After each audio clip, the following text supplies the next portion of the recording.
लो भाई बब्बन, बन गई तस्वीर। जरा देखकर बताओ कैसी बनी है। अरे भाई मोहन, मेरी सलाह मानो तो तुम रहने ही दो। एक पेंटर बनना तुम्हारे बस की बात नहीं है। हाँ, तुमने सही कहा, मुझे भी कुछ ऐसा लगता है। खैर, आज शाम की गाड़ी से मैं शहर वापस जा रहा हूँ। कुछ जरूरी काम आ गया है।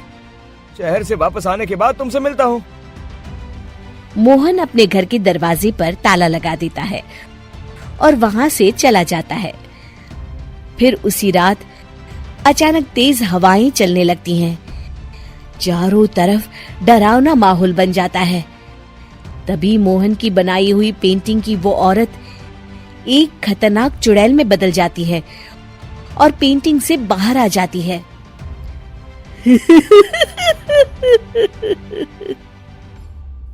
चुड़ैल घर के बाहर चली जाती है। वहीं दूसरी तरफ दो चोर लाला सुखीराम के घर से चोरी करके भाग रहे होते हैं। दोनों भागते भागते गांव के चौराहे के पास पहुंच जाते हैं। तभी अचानक वो चुड़ैल उन दोनों के सामने आ जाती है।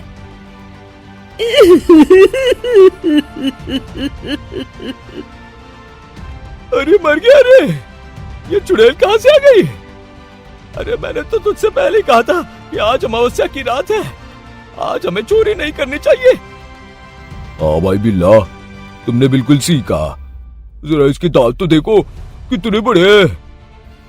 चुड़ैल उन दोनों की तरफ बढ़ती है। अरे चुड़ैल दीदी, तुम चाहो तो ये सारे पैसे और जेवर ले लो, लेकिन हम दोनों को कुछ मत करना।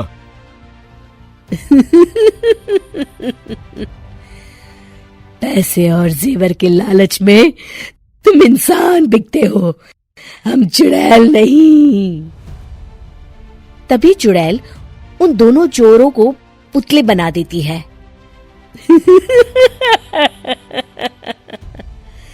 मैं किसी को नहीं छोड़ूंगी, अब कोई मुझसे नहीं बच सकता।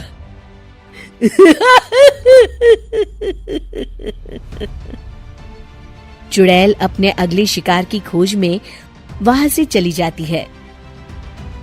गांव की दूसरी ओर जाने पर चुड़ैल को हरिया, बिरजू और बब्बन दिखाई देते हैं। आज संडे है, आज कपिल शर्मा शो देखने का दिन है।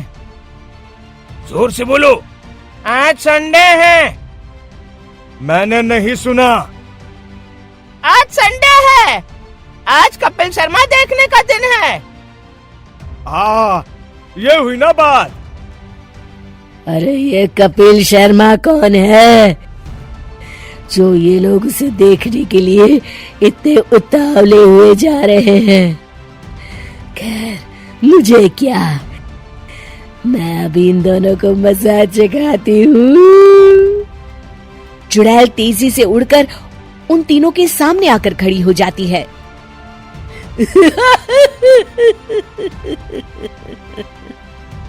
कपिल शर्मा शो बाद में देखना, पहले मुझे देख लो। बब्बन चुड़ैल को देखते ही पहचान जाता है। अरे ये तो तस्वीर वाली औरत के जैसी दिख रही है, मुझे अभी नहीं मरना है। अरे भागो रे। तीनों वहां से भाग खड़े होते हैं। बब्बन तो किसी तरह अपनी जान बचाकर वहां से भाग जाता है, लेकिन हरिया और बिरजू को चुड़ैल पकड़ लेती है और उन्हें पुतला बना देती है। फिर चुड़ैल बब्बन को पकड़ने के लिए उसका पीछा करती है, लेकिन बब्बन उसे कहीं नहीं दिखाई देता। अरे वो मोटा तो बड़ा तेज भागता है, शायद उस तरफ गया होगा। बब्बन एक दीवार के पीछे छुपकर बैठ जाता है और चुड़ैल उसके सामने से आगे निकल जाती है। बाल बाल बच गया। अगली सुबह बब्बन सभी गांव वालों को सारी बात बता देता है। फिर उस चुड़ैल के डर से रोज शाम होते ही पूरे गांव में सन्नाटा छा जाता था और कोई भी अपने घर के बाहर नहीं निकलता था। अरे ये क्या हो गया, इतनी देर से घूम रही हूँ, अभी तक एक भी आदमी नहीं मिला। अरे कहाँ मर गए सबके सब। चुड़ैल वहां से चली जाती है, इस तरह कुछ दिन बीत जाते हैं। फिर एक दिन मोहन गांव वापस आता है। बब्बन उसे बताता है कि उसकी बनाई तस्वीर से एक चुड़ैल बाहर आ गई है। मोहन समझ जाता है कि ये कोई आम कागज नहीं है। वो जो भी उस कागज पर बनाएगा वो असलियत का रूप ले लेगा। अरे मोहन भाई, अब तुम क्या करने वाले हो? मेरे पास एक बहुत बढ़िया तरकीब है। मैं इस कागज पर उस चुड़ैल की एक ऐसी तस्वीर बनाऊंगा जिसमें वो तपती धूप के नीचे खड़ी दिखाई देगी, और फिर जैसे ही सवेरा होगा वो चुड़ैल इस कागज से निकलकर बाहर चली जाएगी और सूरज की तेज धूप में जलकर राख हो जाएंगी।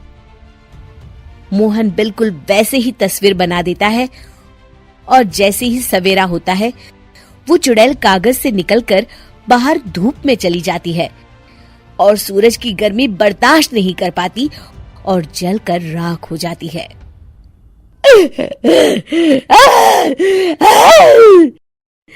ये मुझे क्या हो रहा है? मैं सूरज की रोशनी बर्दाश्त नहीं कर सकती। मेरा पूरा शरीर जल रहा है। और इस तरह चुड़ैल के जलते ही पुतले बने सभी लोग पहले की तरह इंसान बन जाते हैं।